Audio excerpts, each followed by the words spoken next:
You said in the House of Commons this afternoon that coronavirus is in retreat across the land. I was wondering if you could spell out why, in more detail, you felt confident enough to say that, given there is obviously always the possibility of a second spike.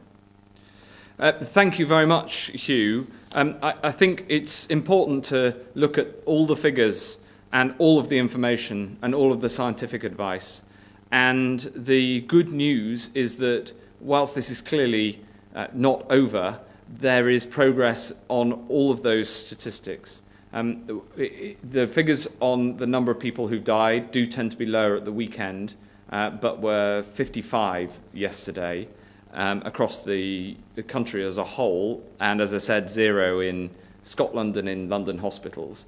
And the number of new infections is down to just over 1,200 recorded by positive tests, which is the lowest that we've seen for several months now. In care homes, the latest weekly figures show an almost 50% fall in the number of new care homes reporting an outbreak compared to the week before.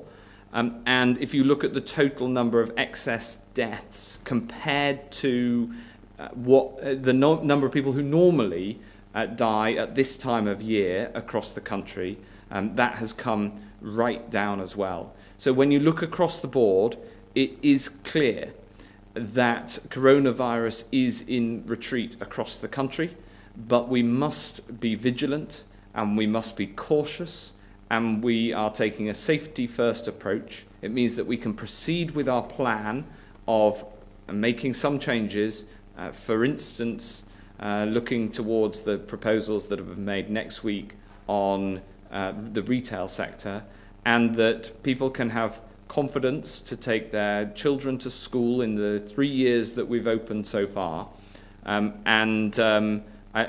Those are carefully and safely calibrated to be able to make steps out of lockdown without having an undue positive impact. But we keep all of these things under review.